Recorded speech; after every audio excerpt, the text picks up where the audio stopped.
Thank you for watching this next video. I'm Jax. I have a PhD in film studies, and I've been talking about Neverafter, and I've been on a break. I've been giving it a lot of thought, and I've decided that I'm going to do a slightly different approach. Rather than a playback while I comment directly on the episodes, I'm going to pick individual things to talk about and break those down a little bit. Videos should be slightly shorter. Hopefully I can go into more detail on the things that I'm interested in and talk about them from a film perspective as to how they relate to Dimension 20 and what they're doing, which is really, I think this is an area I'm very interested in, which is the crossover between how we talk about film and how we talk about games, and particularly tabletop. I'm very interested in how we map our language from one medium to another. I discussed this on another channel called Better with Bacon. You can see a lot of those conversations over on my buddy's channel. Feel free to check out those discussions. Those are at length. And yeah, these are going to be very off the cuff, and it's going to be my thoughts, kind of. No script, and I'm just going to kind of go for it. And the first thing, and then I'll edit it and add examples in, because I think visual is always better when we're talking about film.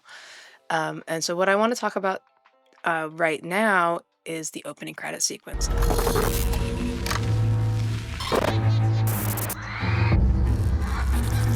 I mentioned it in the first video that I did, how cool the opening credit sequence is.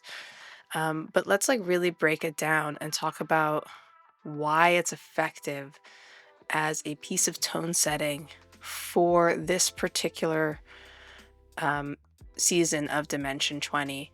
Neverafter, which is doing fairy tales, but it is very specifically a horror season. And the thing with horror that I think is maybe the most important out of anything is setting the tone. If you have an audience go into a horror movie and they are expecting something else, sometimes that can work for your advantage because the element of surprise is there and you can sort of twist their expectations, and it's like, oh shit, I wasn't expecting this to go the way that it went. But actually what audiences really like is the anticipation of fear. And we actually really like to be scared in a safe way, right? So horror films, horror games, they are allowing us to explore areas of things that frighten us from a safe place. So, we know that we're safe, but we get to move into that part of our brain, to experience the adrenaline, to feel all of the actually sometimes quite positive physiological effects of fear, without actually having to experience being truly in danger. And this is why people like horror films, right? And this is also why some people don't like horror films. If you're, particularly if you have a trauma background, it may not be something that you want to experience, right? Therefore, tone setting is really important, and people, filmmakers really understand this. Like think about the great horror filmmakers. Like the first name that for me comes to mind is Hitchcock, and he really understood setting tone, and setting up the audience to expect something bad to happen. And so when you start the title sequence in Neverafter, it's pretty creepy. And a lot of this work is being done by the music. Like a significant amount of this work is being done by the music. It's strings, which again, let's go back to Hitchcock, who very famously used strings in Psycho, right? Strings, violins in particular. For some reason, I think it's probably the pitch that they can get to, without it being grating. Just, I think it gets those hairs on the back of your neck standing up, creates that sensation. Very effective for horror. So a lot of the heavy lifting being done by the music. And I think if you, as I have done, if you watch it silently, it is still creepy, but it just doesn't quite have the same effect on a viewer. And then they're using a lot of old footage, which there's a couple things happening there when we're using old footage.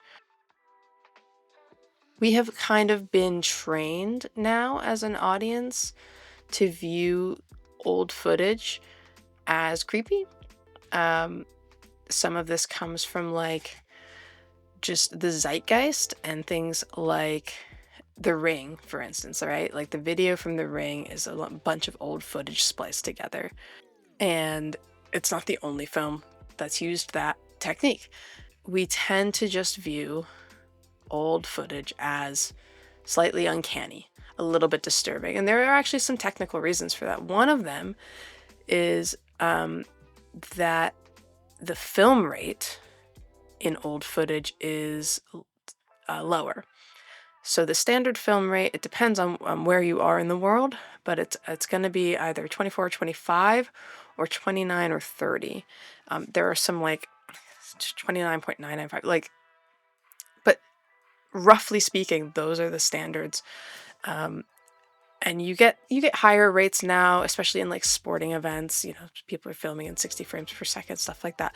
But generally speaking, it's 24 or 25 or 29 or 30. And the reason for that is that it captures motion in a smooth way.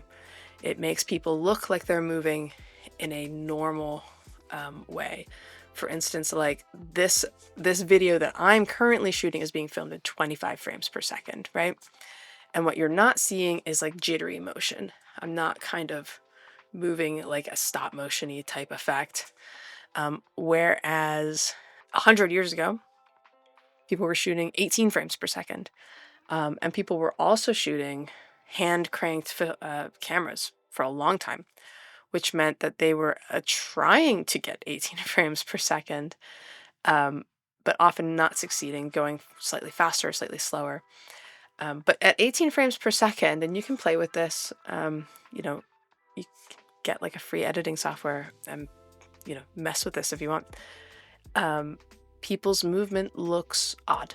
And this is where you get that like Charlie Chaplin walk. There's like the quote unquote famous Charlie Chaplin walk. It has nothing to do with like anything he was specifically doing. It's more about the fact that films were being shot at a much lower frame rate. And when we play them back now at like the standard frame rates, it really chops them up. So that's part of this, right? So there's two things happening. One is the zeitgeist. One is like our expectation of what old footage should do. And two is the technical aspects of what old footage looks like to our modern eye. Because when you break it down shot by shot, it's not necessarily weird footage that they're using. It's themed for each individual PC. I think the weirdest one is the shot of the frog.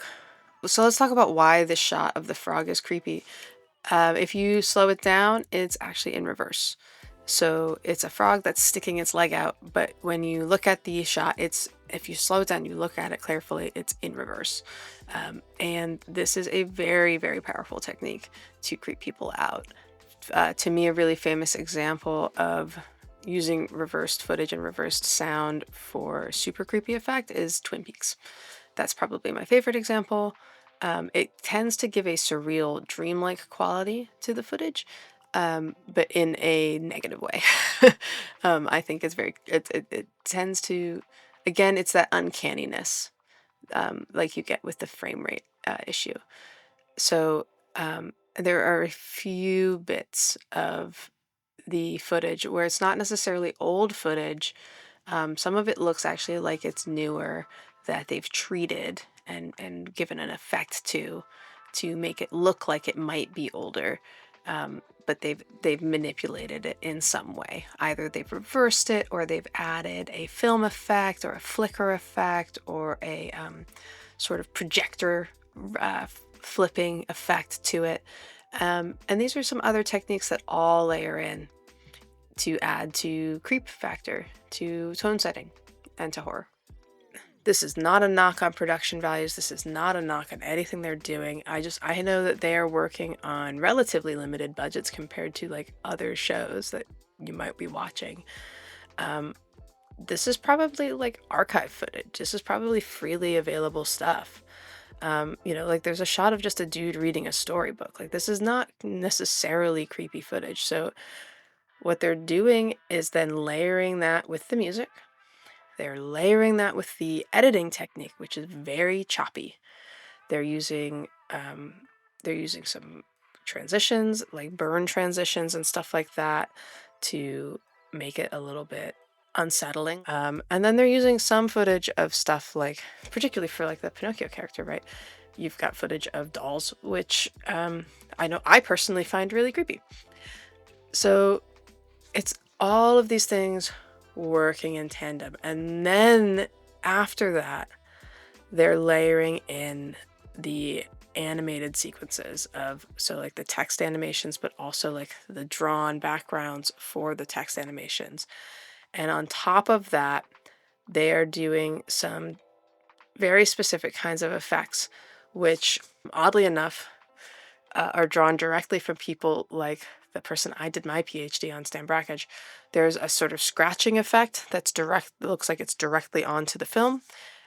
Keeping in mind that this is digital, will have been done digitally. And there's also, lots of jittery animations, which are done in an old parchment style, again, with these burn effects and these transitions and the sort of flicker effect, a digital flicker effect.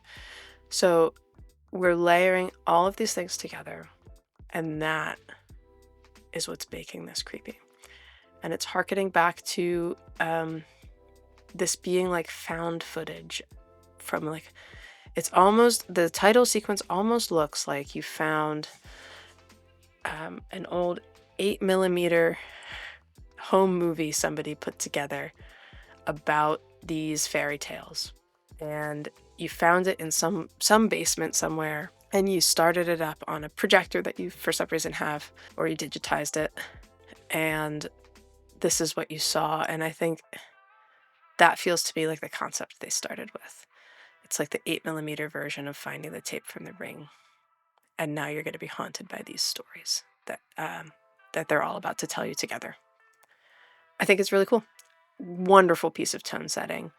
Great way to introduce us into a horror season, and I think they did a really good job with it. Please let me know what you think. This again has been Off the Cuff. Please like, subscribe, comment. I'd love to hear from you. And yeah, let's talk some more. Thanks so much.